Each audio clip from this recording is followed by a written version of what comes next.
Okay, well, should we get to some of these questions? Oh yeah, Yeah, completely forgot. We're just having such a good time chatting. I know. So the first question, since starting paleo, my health has vastly improved. However, I find that I'm still struggling to eat enough during the day. I find myself suddenly ravenous and often don't have access to paleo-friendly snacks unless I am at home. Do you have any suggestions for good grab-and-go snacks that are high in protein that don't contain nuts? Yeah. Okay. So I think in this situation, preparation is the name of the game. I think anytime that you're doing your prep work, to just do extra prep and then cook that and then save it away for the next day. A lot of times paleo people especially get really big on protein. I have to have lots of protein. And while I think that that's fine, you can definitely build your meals around protein. I don't think that it necessarily always has to be the star of the show. Okay. Even if you're just bringing like portable, packable food, right? Carrots, celery, apples. We do a lot of hard-boiled eggs, avocado, and nitrate-free deli meat. I eat that almost daily. I just wrap up avocado in deli meat. If you look at it from a prepping point of view, when you have so much food to prep, it's very easy to find things to eat. And I know that that's just, for myself. I am home during the day, but I don't make a lot of time for cooking during the day just because I don't have that time. Well, you're busy in your own right. I mean, you have a big family, you have 4 kids. That kind of links to another question. It's just asking about, you have 4 kids and how do you do it? And this person says, I only have 2 and I feel like I'm drowning most of the time when it comes to schedules, laundry, meal times. How do you keep it all running smoothly? And also lunches. How do you satisfy 4 different tastes and age groups when packing lunches? Yeah. So, well, I don't keep it all running smoothly. I think that's the probably the biggest lesson. I think letting go is such a huge thing, I think, for mothers in general, to let go and know that it's okay if your house isn't clean.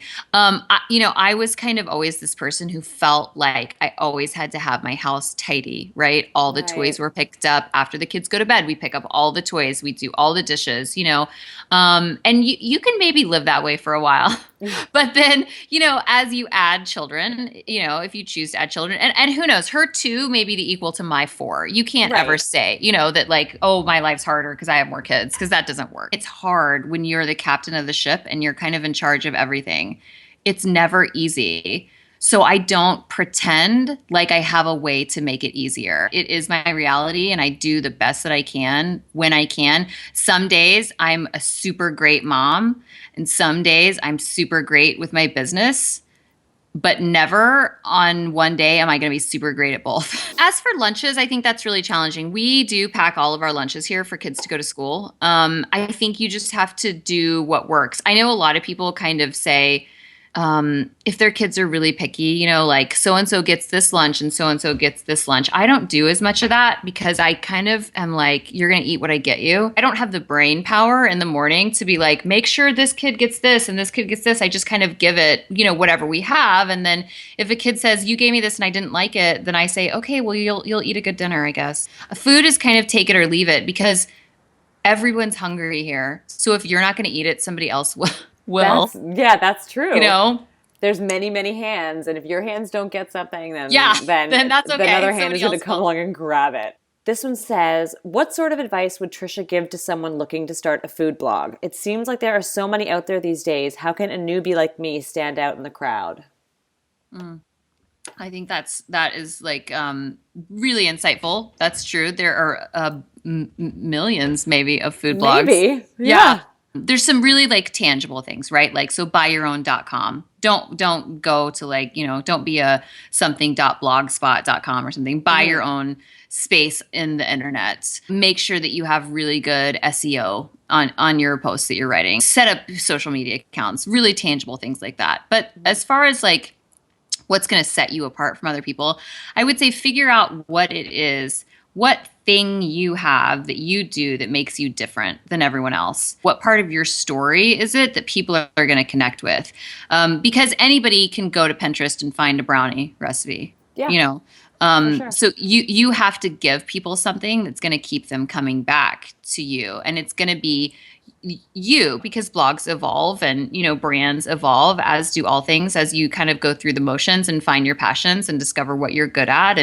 But I think always having that thing you can come back to say, this is what makes me different. And really, I noticed that when I had the biggest growth as far as like my social media and people starting to notice what I was doing is when I got really laser focused on kind of what I was about. And then, I have to say, have good images. I have to say that. And I just say that from my personal experience, because I know that, when I first started with my food blog, it was like, okay, I'm just one with everybody else, you kind of get lost in the crowd. And it wasn't until I really started getting better with my food, I started getting noticed.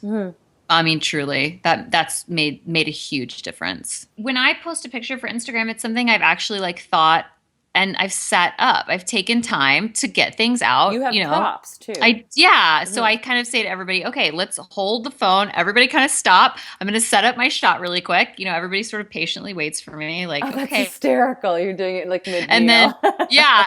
And then, I kind of set up my shot and then I say, okay, now we can eat now, but like taking that extra time, because that's the extra step that somebody else isn't going to take. That's the care that you're taking in your shot. Yeah. This is the last question. Where do you cut your hair? Yeah, so I don't know if they mean like literally, literally the literal place. She wrote it and she said, I really need to know where Trisha cuts her hair. And I said, I will ask her, because that's one of the things we talked about before is your hair evolution. Yes, the hair evolution. Yeah. So I go to a salon called Bungalow 8 in Omaha. If you're local to Omaha, it's close to the Trader Joe's and the Whole Foods. And my kids are knocking on the door. Hold on one second. It's like perfect timing. I know. So yeah, Bungalow 8 is where I go. Kelly is my girl. She's fantastic. Jordan does my brows. She's also fantastic. Brows, important. Look, yes. My kids are like desperate to get inside. Hold on one second. Yeah, go. Well, mine's starting to go. I know. Hear him. It's getting crazy here. It's getting crazy, but this has been great. Thank you so much for doing this. This has been a really, really great session. I've had a good time. We're going to have to do this weekly. We'll just have to chat. I'd love that. We could totally weekly. do that. Yeah. I'll leave all the information. Eat Your Beets is the name of the blog. Her handle on Instagram is Go Eat Your Beets. Yep. Okay, well, Trisha, thanks again, and let's be in touch. Bye.